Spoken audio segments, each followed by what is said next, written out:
നമസ്കാരം, മലയാളി വാർത്തയിലേക്ക് സ്വാഗതം. കണ്ണൂർ പറശ്ശിനിക്കടവിൽ നിന്നും വളരെ നടുക്കുന്ന ഒരു വാർത്തയാണ് പുറത്തു വരുന്നത്. ലോഡ്ജിൽ സ്ത്രീയെ മരിച്ച നിലയിൽ കണ്ടെത്തി. തൊട്ടു പിന്നാലെ ഈ ലോഡ്ജിൽ സ്ത്രീയുമായി എത്തിയ വ്യക്തിയെ മറ്റൊരിടത്ത് തൂങ്ങി മരിച്ച നിലയിലും കണ്ടെത്തിയിരിക്കുകയാണ്. സ്ത്രീയുടെ ഒപ്പമുണ്ടായിരുന്ന ആളെ പുഴയോരത്ത് തൂങ്ങി മരിച്ച നിലയിലാണ് കണ്ടെത്തിയിരിക്കുന്നത്. ലോഡ്ജിലെ 602 നമ്പർ മുറിയിലാണ് സ്ത്രീയെ മരിച്ച നിലയിൽ കണ്ടെത്തിയത്. കണ്ണപുരം അയോത്ത് KV സീമയാണ് മരിച്ചത്. 50 വയസ്സുകാരിയാണ് മരിച്ചതെന്ന് തിരിച്ചറിഞ്ഞിട്ടുണ്ട്. ചെറുകുന്ന് കടയിൽ പറമ്പിൽ സ്വദേശി KP വിജയൻ 50 വയസ്സ് എന്നയാൾക്കൊപ്പമാണ് സ്ത്രീ മുറിയെടുത്തത്.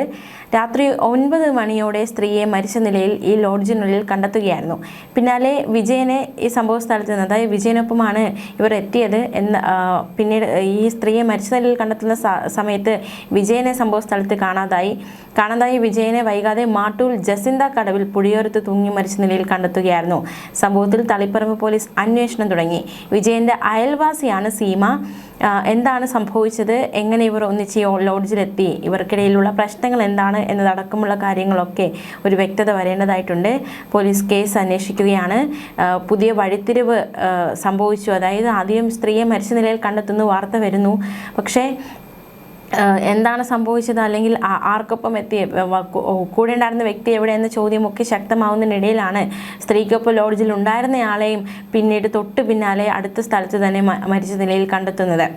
അക്ഷരാർത്ഥത്തിൽ നടക്കുന്ന സംഭവ വികാസങ്ങളാണ് അരങ്ങേറിയത്. സമ്മർലാൻഡിൻ ലോഡ്ജിലാണ് ഈ സംഭവ വികാസങ്ങൾ അരങ്ങേറിയത്.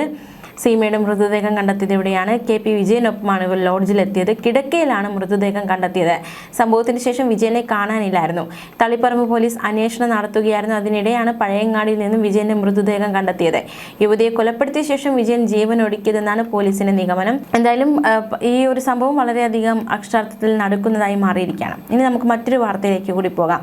വിഷമുള്ളിൽ ചെന്നതിനെ തുടർന്ന് ചികിത്സയിലായിരുന്ന കോളിച്ചാൽ സ്വദേശിനി BP ശോഭന മരിച്ചു. 53 വയസ്സായിരുന്നു. എലിക്ക് വിഷം വയ്ക്കുന്നതിനിടെ അബദ്ധത്തിൽ തെറിച്ച് ഗ്ലാസ്സിൽ വീഴുകയായിരുന്നുവെന്നാണ് പറയുന്നത്. ഈ ഗ്ലാസ്സിൽ വെള്ളം കുടിച്ചതാണത്രേ മരണകാരണം എന്നാണ് ഇപ്പോൾ പ്രാഥമികമായി കിട്ടുന്ന വിവരം. ദേഹാസ്വാസ്ഥ്യം അനുഭവപ്പെട്ട ശോഭനയെ ആദ്യം മംഗളൂരിലും പിന്നീട് കണ്ണൂരിലും സ്വകാര്യ ആശുപത്രികളിൽ പ്രവേശിപ്പിച്ചു. പിന്നീട് കോഴിക്കോട് മെഡിക്കൽ കോളേജ് ആശുപത്രിയിലേക്ക് മാറ്റുകയും ചെയ്തു. ഭർത്താവ് സജീവനാണ്.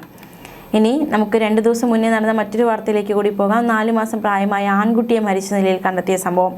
ബേക്കൽ സ്വദേശിയുടെ മകനാണ് ലിദാൻ ഫാർമിയാണ് മരിച്ചത്. മുലപ്പാൽ തൊണ്ടയിൽ കുടുങ്ങിയാണ് മരിച്ചതെന്നാണ് വിവരം. ഞായറാഴ്ച രാത്രി 7:30ക്കും 11:00നും ഇടയിലാണ് മരണം സംഭവിച്ചത്. മുലപ്പാൽ നൽകിയ ശേഷം കട്ടിലിൽ കിടത്തിയതായിരുന്നു. 11 മണിയായിട്ട് അനക്കമില്ലാതെ വന്നതോടെ കുഞ്ഞിനെ ഉടൻ ആശുപത്രിയിൽ എത്തിച്ചു. മരണം സംഭവിച്ചു. അസ്വാഭാവിക മരണത്തിൽ ബേക്കൽ പോലീസ് കേസെടുത്തു. ന്യൂസ് ഡെസ്ക്, മലയാളി വാർത്ത.